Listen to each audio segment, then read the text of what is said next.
I'd like to thank y'all for joining me today for this very special episode of Ted Talks and Cooks, directly to you from picturesque Lost River Ridge in historic West Baden Springs, Indiana. Seeing as I'm a Midwestern boy myself, I am feeling right at home.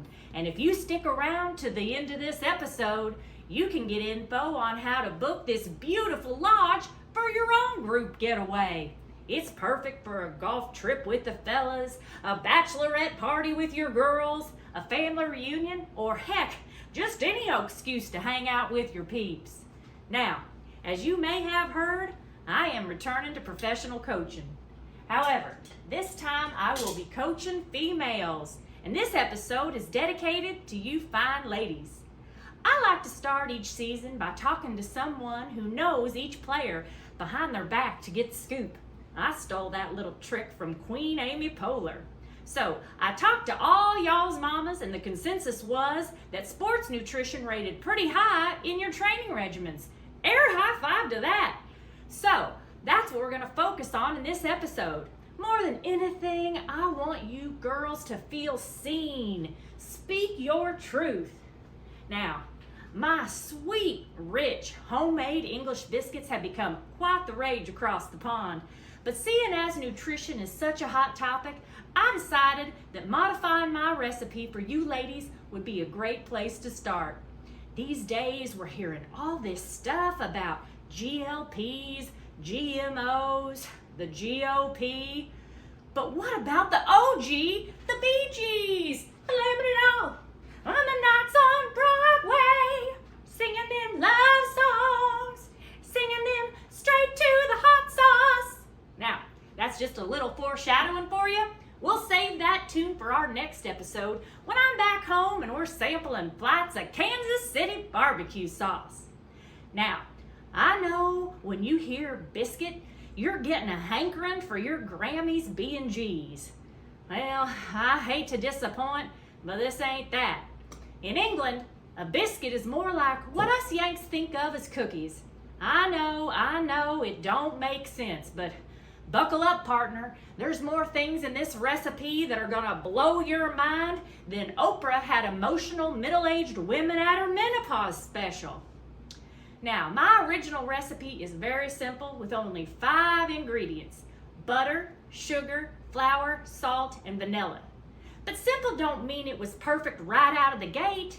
The first batch was probably the worst pies in London. The second batch was dry and bland, just overall janky. But the third time's a charm? Nope. Just ask the Chiefs. Point is, I didn't throw in the towel. With perseverance, I engineered the perfect English biscuit. Now, I ain't your average Becky Homecky. No siree. We're about to turn this recipe on its head so even Michelle Obama can put her stamp of approval on it. All right, ladies, let's lock in. First things first, we've got to get organized. If you don't plan, then you plan to fail. Following a recipe is very serious business, especially with baked goods. There will be no ding-donging around in my kitchen. Prior to taping, I made sure that I had all my ingredients on hand, and I got them measured out, which we will get to here in a sec. But first, I want you to fill your sink with some hot, soapy water. The name of the game is clean as you go. I picked up this mantra from my life coach, Pat, early on, and it has served me well. You can trust a man with a stash like that. Would you look at this guy? He looks just like a Mario. Mwah! A messy kitchen is just asking for trouble. Lots and lots of trouble with the capital T, and that rhymes with P, and that stands for pests. All kinds of critters and varmints. Just thinking about it gives me the Tracy Letts creepy crawlies. All right, let's preheat the oven to a low 300 degrees. We're gonna bake these biscuits at a lower temperature for a longer period of time. This might appeal to you ladies who prefer a slow burn.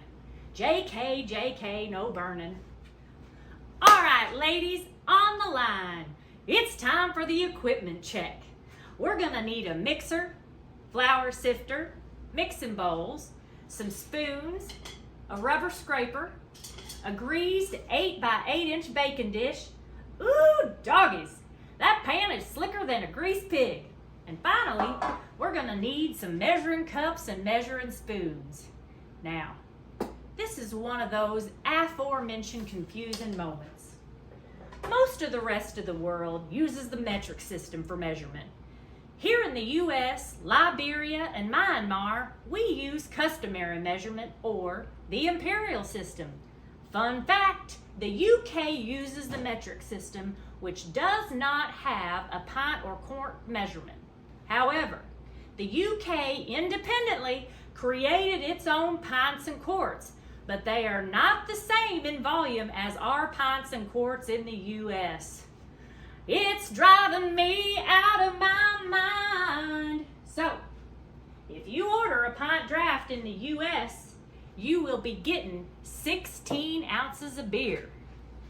However, if you order a pint draft in the UK, you will receive 20 ounces. America, this is the biggest load of possum trot I have ever heard.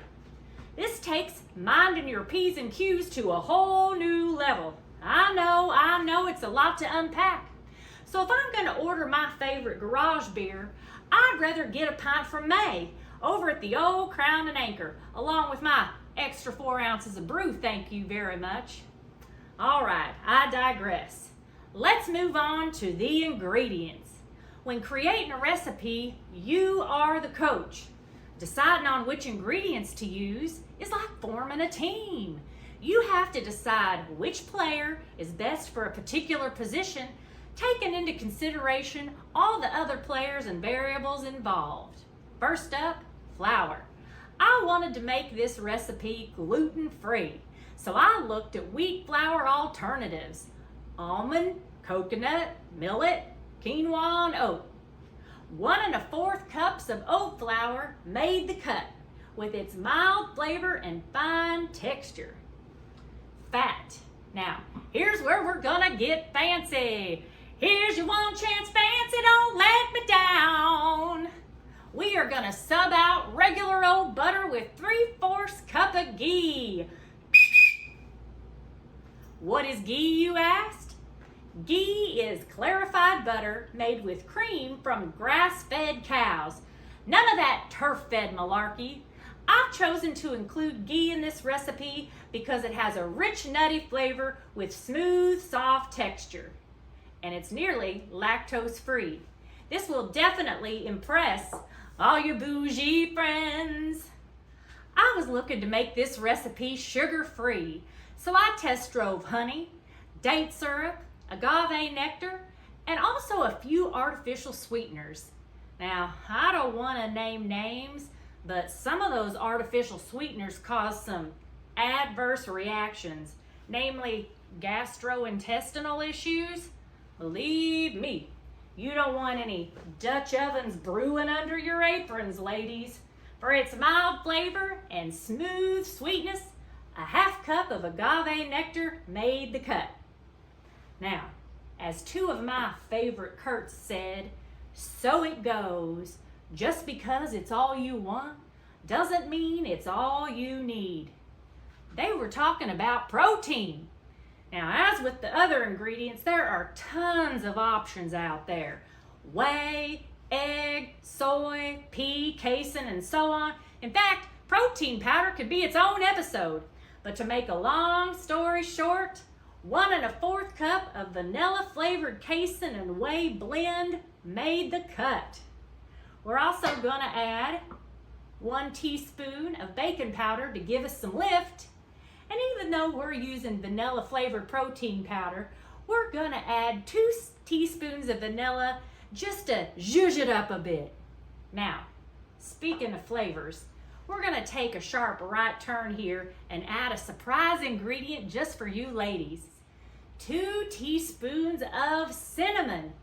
Yes, cinnamon has a warm, delightful flavor, but in this case, we're adding it because I discovered that it assists females when riding the crimson tide. And I am not talking about a trip down to Bama. Research has shown that cinnamon alleviates cramps and PMS, which I see as a win-win for the team, as well as the coach and staff. Growing up, I had a buddy with 4 sisters, and along with his mama, he said they were all visited by Aunt Flo at the same time each month. This is a phenomenon known as menstrual synchrony. He said it was like living with the infected from The Last of Us. They were all hissing and snarling and moaning. He basically feared for his life. Well, if I observe this kind of chicanery out of a lot of you, you will be getting the red card until all those pheromones floating around are reined in. In fact, you'll each find a sachet of cinnamon potpourri hanging in your locker to help combat that brand of evil. Now, don't let these devilish good looks and the stash fool you. I'm no Pedro Pascal, and I ain't equipped for all that. Finally, we're gonna add 1/4 teaspoon of salt. I've saved the best for last. Now, don't you make the mistake of leaving salt out of your baked goods. Why, you ask? Because it brings out the flavor of the other ingredients without being noticeable itself. Who knew salt was so profound? Nothing I love more than a selfless teammate. I like that. Now, you take that with a grain of salt. It's time to get mixing. First, let's combine our dry ingredients. Now, protein powder can be a real booger to bake with.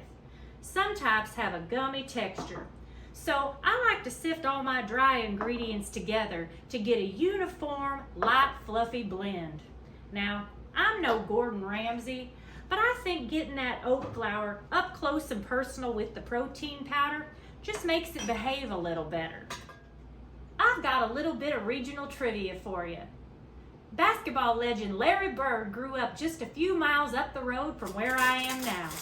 But to stay on topic, Indiana is home of the WNBA's fever, and those girls are on fire! Man, these biscuits are gonna have more protein than Swifties at a bracelet making convention. In a separate bowl, we're gonna cream the fat and sweetener until it's smooth. Ghee is the word, is the word, is the word. Next, we're gonna add our vanilla and our agave nectar. Da-dun-dun-dun-dun-dun-dun. Da-dun-dun-dun-dun-dun.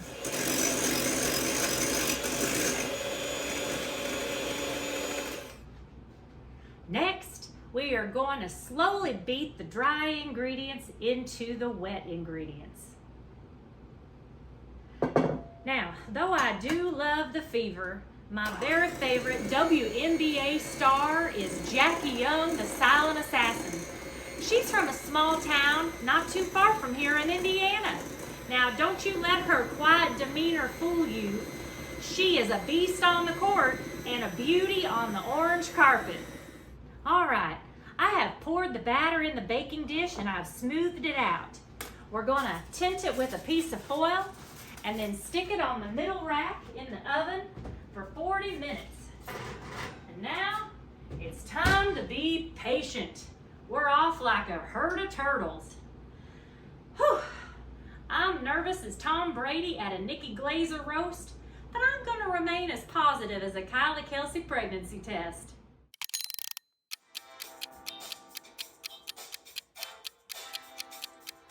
Baby, when I met you, there was peace unknown. I set out to get you with a fine-tooth comb. I was lost inside. There was something going on.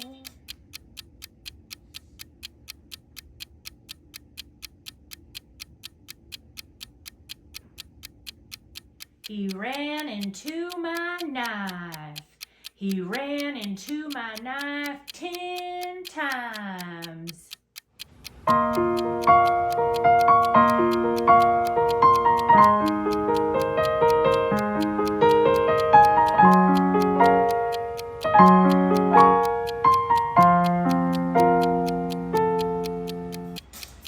And we can ride it together. making love with each other. Man, this hot tub is awesome at Lost River Lodge. This is a great place to kill some time while I'm waiting on those biscuits. Man, I am hungry. I'd love to have me some sloppy Joe, sloppy Joe, sloppy Joe, sloppy Joe now.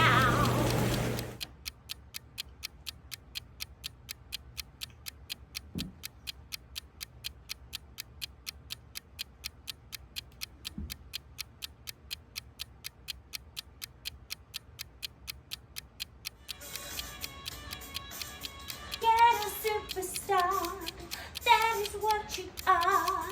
Coming from afar, reaching for the stars. Come away with me to another place, and we rely on each other. From one corner to another. All right now, we are coming in hot. My olfactories are going nuts. Now we're going to let these biscuits rest for 15 minutes. Feed me Seymour. Now, you can cut your biscuits into squares, but I prefer to cut mine into long, narrow strips. I'll eat some of these now while they're warm and chewy, but what I really like to do is bake them again after they've been cut to create something similar to biscotti. Why do those smartless imbeciles having me talk like this? Well, here's some that I made up a little bit earlier. Y'all know I don't like that tea in England, but I love my Morning Joe. And these are just the perfect coffee treats. You just dunk them right in. All right, let's give today's batch a try. So fragrant, warm, chewy. The vanilla and cinnamon complement each other so well. I sure do like these protein biscuits, sugar. Well, ladies, it has been a really good hang. These biscuits are a world-class hat trick. High protein, low sugar, and gluten-free. That's a humdinger. Until next time, stay on sides, no recipes with cyanide, and we'll see you on the flip side. And be sure to square up and make that goal. Don't overshoot into the bye line. I am returning to professional coaching. However, this time I will be coaching girls, lasses, gals, chicks, ladies. I am not sexist. I have friends who are female. I don't think girls these days are just going to college to get their MRS degree. They actually have a brain in their head with thoughts. I'm sorry, Gloria Steinem. Gee.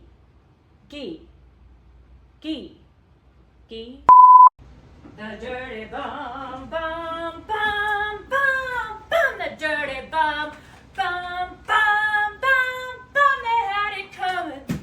They had it coming. I don't care if I am coaching females. I am not going to call Kurt Cobain and Kurt Vonnegut minstrels. They are poets. I don't care what thesaurus.com has to say about it.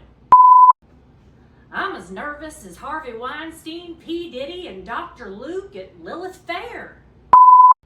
Gee. Doc says I'll make it. I sustained a very serious to minor cell block tango related hematoma. I will need extensive therapy and intensive choreography to make a full recovery. I can't think of anything warmer or fuzzier than sitting here by the fire on a chilly winter night with these biscuits and a mug of hot cocoa, snuggled under an Afghan with Lorne Michaels being serenaded by Hannah Waddingham's Oh Holy Night. One can dream. Where the is mine, Mar? Ooh, doggies. This pan is slicker than a white party freak-off. Gee, gee, gee, gee, gee. I think these biscuits are gonna have more protein than the Pioneer Woman has little floral knickknacks at the Walmart. I believe I just spilled more tea than Alex Cooper. Pink Pony Club, I'm gonna keep on dancing at the Pink Pony Club. Pink Pony Club.